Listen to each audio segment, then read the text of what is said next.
A black owner is kicked out of his own store by a racist manager. Then returns to delivers justice. Injustice. That's what Darius Blackwell kept thinking as he gazed out of his corner office window. Below him, Manhattan hummed with its usual intensity. The city alive with movement and ambition. He had seen this view countless times before. But today it felt different. There was a weight to it. A subtle unease that made even the familiar seem foreign. His empire, an expansive chain of high-end luxury stores stretching from New York to Los Angeles, was the culmination of decades of sacrifice and relentless determination. It was a monument to his vision and grit, a journey few could truly understand. Fewer still, perhaps, would appreciate the hurdles he had faced, not as a businessman, but as a black man navigating a predominantly white industry. Darius had known adversity from the start. Growing up in Harlem, the son of working-class parents, he had been introduced to prejudice early. Even as a boy, he felt the weight of assumptions that clung to his skin like a shadow. Teachers urged him to aim lower when he dreamed aloud of becoming a businessman. Classmates mocked him, laughing at the absurdity of his ambition. A black child from Harlem rising above his station? Impossible, they said. But impossibility had never deterred Darius. With the unshakable support of his parents, he defied those expectations. He clawed his way through an industry that had no place for him, transforming himself from an aspiring entrepreneur into one of the most respected figures in luxury retail. Yet, even his vast wealth and enviable status couldn't shield him from the subtle stings of racism. The kind that wears a polite smile or hides behind a congratulatory handshake.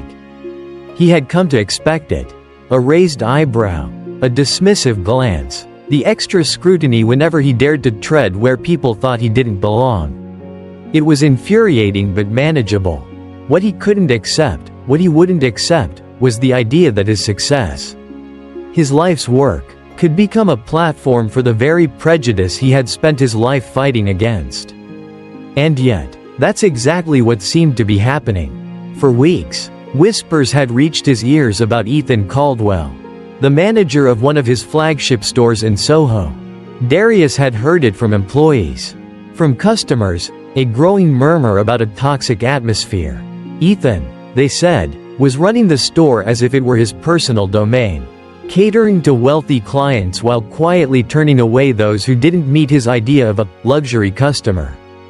The reports didn't mention race outright, but Darius didn't need them to. He knew how these things worked.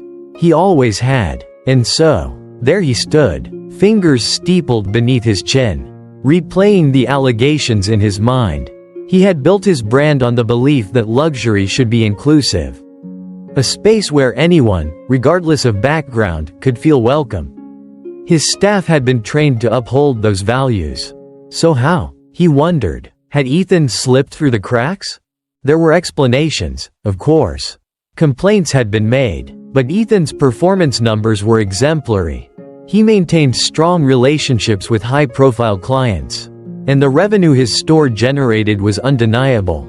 On paper, he was the perfect manager. But Darius had learned long ago that numbers alone never told the full story. He leaned back in his chair, the decision already forming in his mind. He needed to see it for himself. Not as the CEO, not as the man whose name adorned the brand, but as a customer, as just another face in the crowd. He'd done it before. Back in the early days of his business, he would visit his stores in disguise, observing the service firsthand. But this time felt different. This wasn't about fine-tuning customer experience or streamlining operations. This was about something deeper, something more personal. This was about rooting out prejudice in his own house. Later that night, as he chose his outfit, a simple hoodie, worn jeans, and sneakers, Darius reflected on the bitter irony of it all. He was a man who could afford anything in his stores. Yet here he was, dressing down to avoid assumptions. As he pulled the hood over his head, memories came flooding back. The landlords who wouldn't rent to him, the shop assistants who dismissed him, The security guards who had followed him through stores before his first million. The scars from those encounters had never fully healed. And now, here he was, once again confronting the very prejudice that had shadowed him all his life. Only this time, it wasn't about him. It was about the people who walked into his stores, hoping to find a moment of indulgence, only to leave feeling unwelcome. It was about the principal. Darius glanced at his reflection, his jaw set with quiet resolve. Tomorrow, Ethan Caldwell would have no idea who he was meeting, but by the end of it, the truth would be unmistakable. This wasn't just another day. This was personal. Later that night, as Darius rummaged through his wardrobe, searching for the perfect disguise, he allowed himself a bitter smile. The irony wasn't lost on him. Here he was, a man who could walk into any of his stores and buy whatever he desired, now forced to present himself as someone entirely different just to ensure fair treatment. He settled on a simple outfit, jeans, a plain black hoodie, and sneakers. The Rolex was left in the drawer, replaced with a basic wristwatch. As he adjusted the hood over his head in front of the mirror, a flood of memories washed over him. He thought of the times he had been shadowed by security guards in department stores, dismissed by sales associates before his first million, or rejected by landlords who assumed he couldn't possibly afford a high-rise apartment. These experiences had left their marks, scars that time and success hadn't fully healed. It didn't take long for Darius to realize that this undercover visit wasn't just about Ethan Caldwell. It was about facing the racism that had loomed over his life and career. Even as he'd risen above it, it was about dismantling the unspoken belief that a black man didn't belong in certain spaces unless he carried a platinum card as proof. "Let's see how this plays out," Darius muttered, grabbing his keys and leaving the comfort of his penthouse. The Soho store stood as one of the jewels in his empire, one of the largest and most profitable locations. Tucked away in Manhattan's upscale shopping district, it drew an eclectic mix of clientele, tourists, socialites, and the city's elite. But in recent months, word had begun to spread that it was no longer as welcoming as it once had been. Darius arrived in the evening. The streets still buzzed with life, though the store itself was winding down for the day. As he approached the entrance, a wave of anticipation coursed through him. This wasn't just a store. It was the embodiment of everything he'd worked for, everything he'd built from scratch. Yet, stepping through the sleek glass doors, he immediately sensed something was amiss. The air felt cold, almost sterile. The polished marble floors and gleaming black and gold displays exuded opulence but offered no warmth. Darius moved towards a display of designer watches. Pausing to browse, he stood there for a while, but no one acknowledged him. Not the security guard stationed by the door, nor the sales associates too preoccupied with fawning over a well-dressed couple in tailored suits. He waited, feigning interest in the watches. But still, no one approached him. That familiar sting crept in, the sting of invisibility. It was an old wound, one he thought he'd hardened against. But it flared all the same. Frustration simmered just beneath the surface. Taking a deliberate step forward, he decided to push the envelope. At the back of the store, he picked up a high-end leather bag and began examining it with the intent of appearing genuinely interested. Seconds later, a figure emerged from the staff area. It was him, the manager, Ethan Caldwell. Ethan's eyes darted around the store, scanning the room like a hawk surveying its prey. He was tall, clean-cut, and immaculately dressed in a tailored suit. Confidence radiated from him, the kind that came from being firmly in control. But Darius recognized the look in his eyes immediately. He'd seen it before. Ethan didn't see a customer. He saw a black man in a hoodie holding a $5 bag. And to him, that was all the information he needed to make his judgment. Darius's fingers tightened around the soft leather, its fine craftsmanship a sensation he was intimately familiar with. He'd purchased countless similar bags for himself and others. But here and now, the moment felt heavy. the judgment in the air suffocating. Ethan moved toward him, cutting through the luxurious atmosphere with the sharpness of a blade. His steps were measured, his gaze locked firmly onto Darius, and a faint sneer played at the corners of his mouth. There was no pretense of politeness. Darius could see the calculations in Ethan's eyes, the sizing up, the quick dismissal, his hoodie, his sneakers, even his quiet confidence, none of it mattered. In Ethan's eyes, he was simply a black man who didn't belong. "Excuse me," Ethan said, his tone clipped. "Cold. Is there something I can help you with?" Darius turned slowly, still holding the leather bag. He offered a small, practiced smile, one born out of habit rather than genuine warmth. "Just looking. I've been thinking about picking up a new bag. This one caught my eye." Ethan spared only a fleeting glance at the bag before his eyes flicked back to Darius, scanning him with thinly veiled suspicion. "That's quite an expensive item," he said, his words laced with condescension. "Are you sure it's in your price range?" The question hung in the air, its implication painfully clear. Darius felt the jab, sharp and familiar. He'd endured this sort of treatment for years, had learned to control his reactions, to remain composed, but that didn't mean it ever got any easier. Darius felt the jab but maintained his composure. Years of enduring this kind of subtle racism had sharpened his ability to control his reactions. Yet, no matter how many times it happened, it never got any easier. "I'm aware of the price," he replied, his voice steady and calm. "I'll let you know if I need any assistance."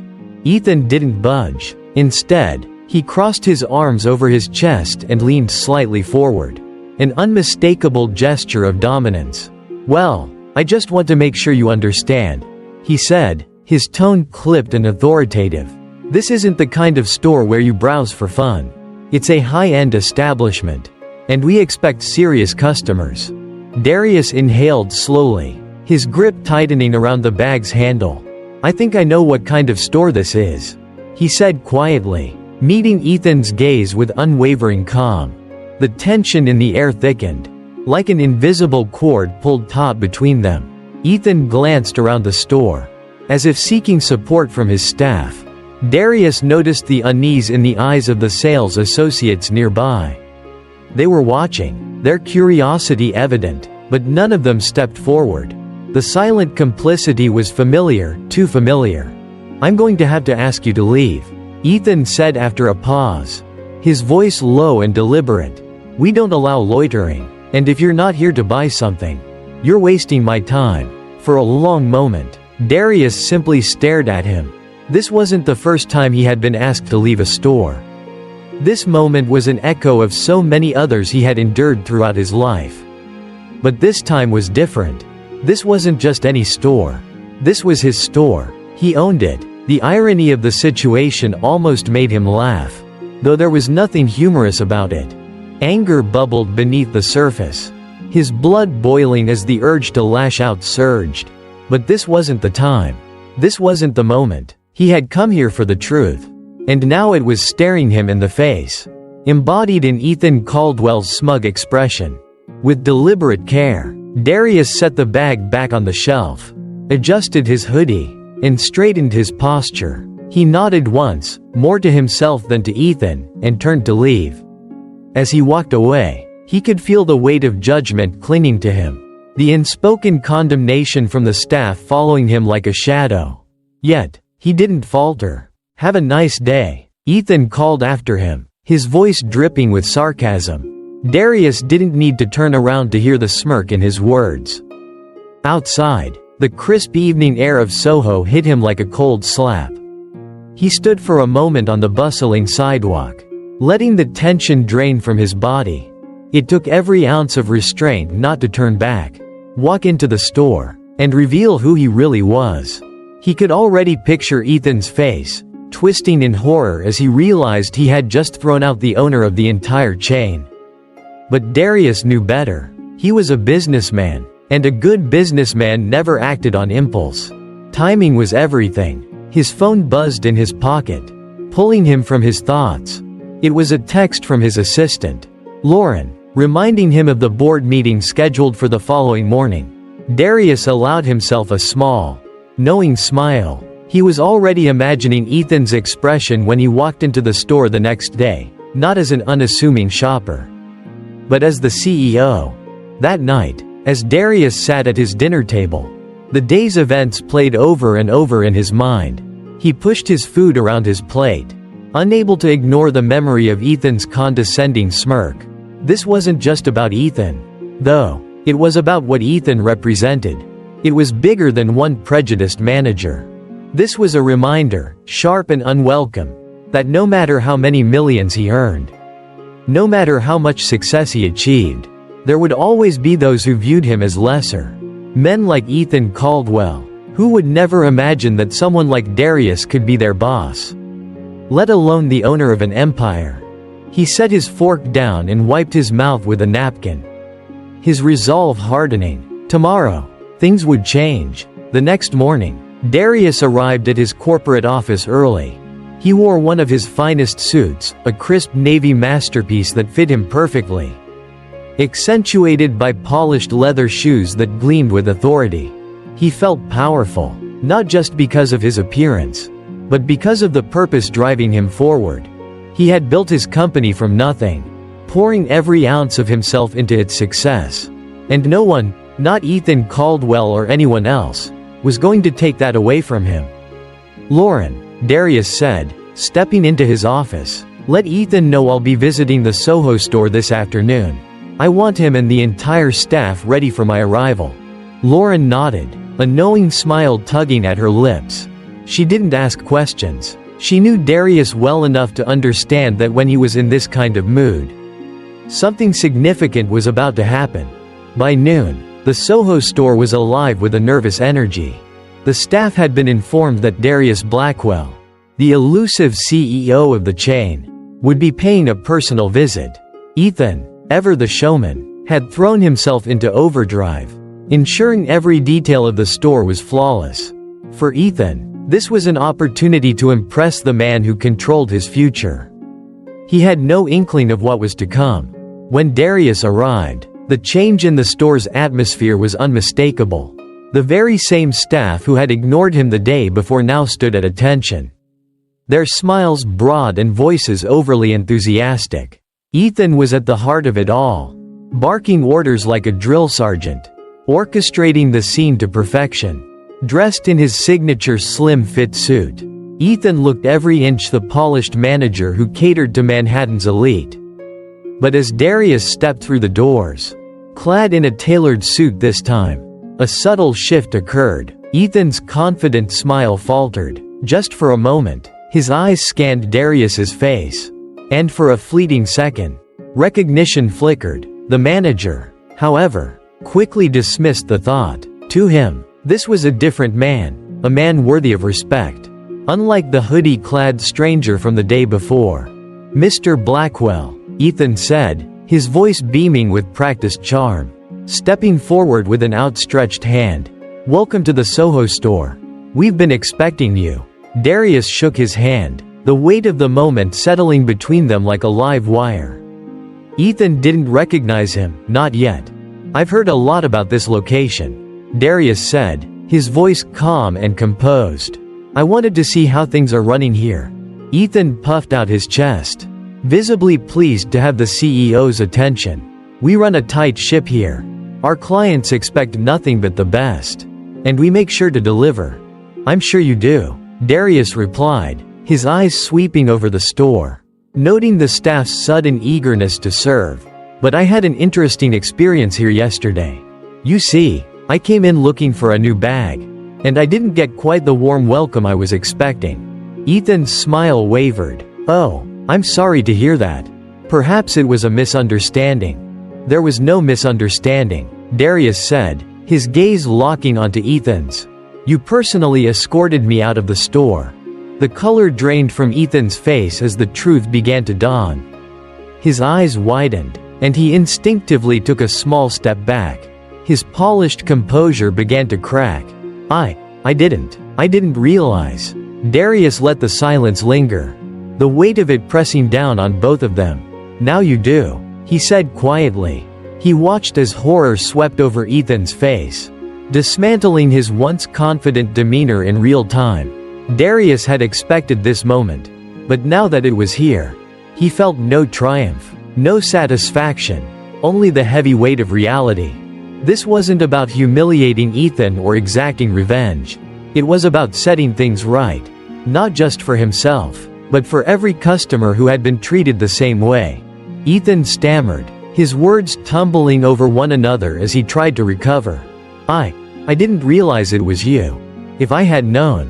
That's precisely the point, Darius interrupted, his tone firm but steady. You shouldn't need to know who someone is to treat them with basic respect. I came in yesterday like any other customer, and instead of being welcomed, I was treated as if I didn't belong. You assumed, based on how I looked, that I couldn't afford to shop here, and you didn't even try to hide it.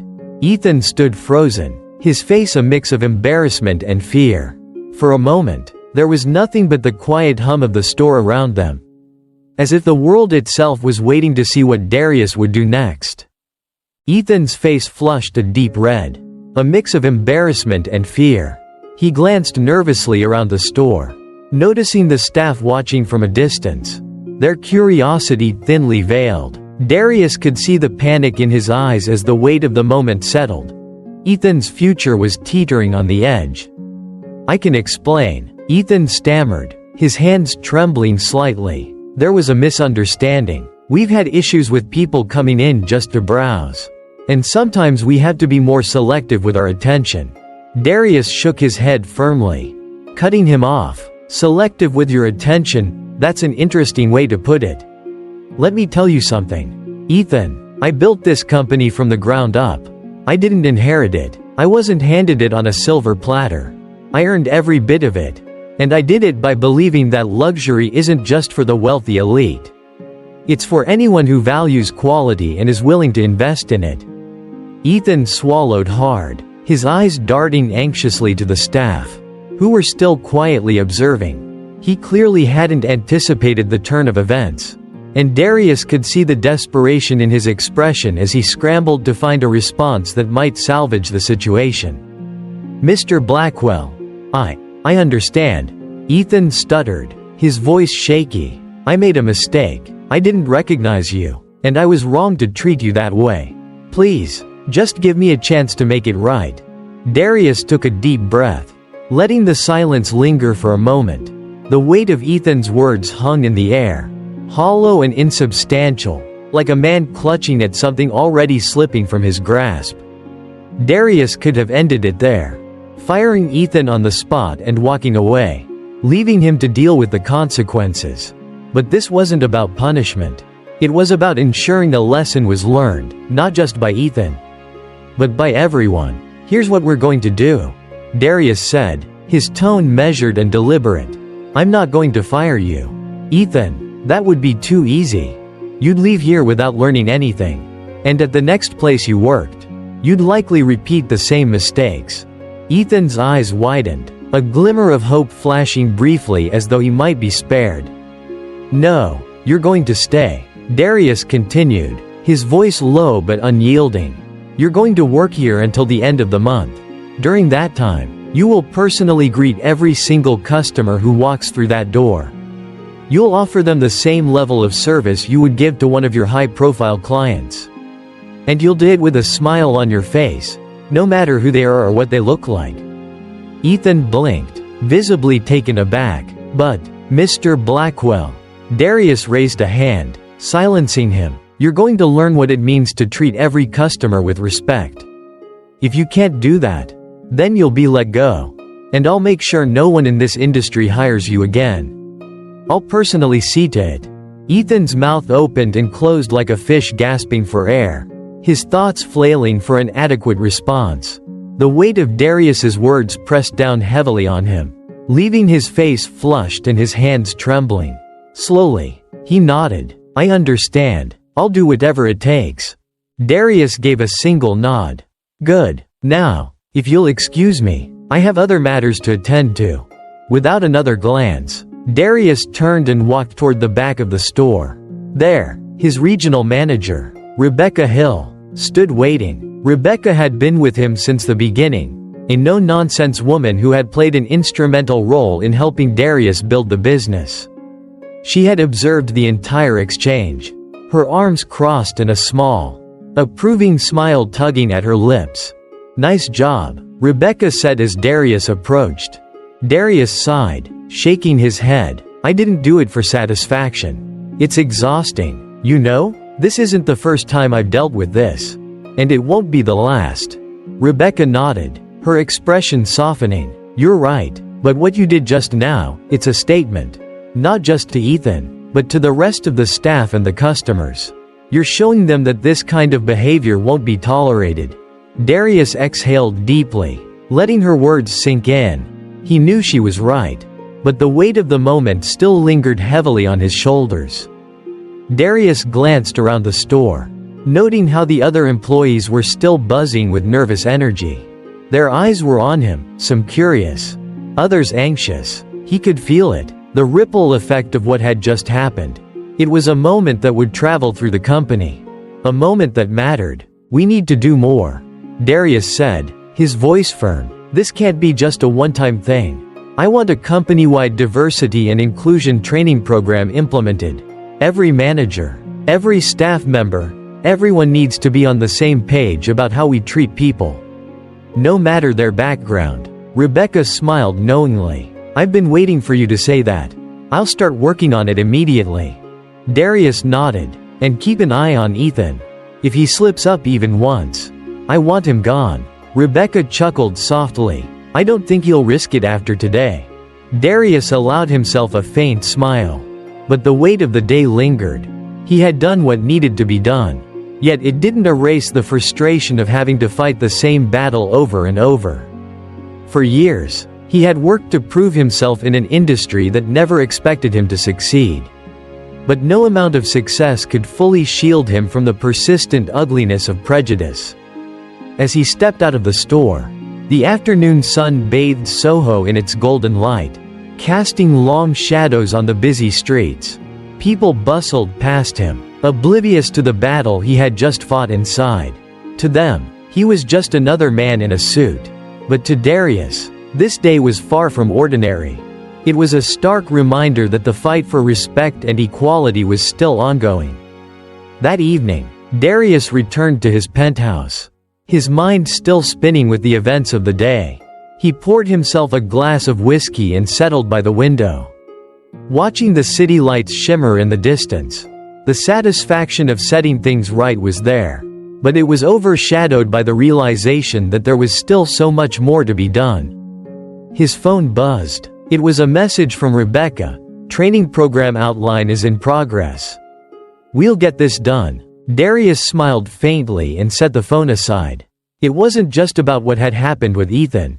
It was about ensuring that no one else in his company would ever feel the way he had felt the day before. He had the power to create change, and he intended to use it. The next day, word of the incident spread quickly among the staff. Ethan, now visibly humbled, stood at the front of the store, greeting customers with a nervous but genuine smile. The grapevine carried the story across the company. Darius had personally handled the matter. Respect for him deepened, and the message was clear. This was a company that valued every individual, no matter who they were. Over the following weeks, Darius rolled out the new diversity and inclusion training across all his stores. He personally attended some of the sessions, ensuring his managers understood the importance of what they were doing. This wasn't about ticking a corporate box. It was about embedding these values into the very culture of the company.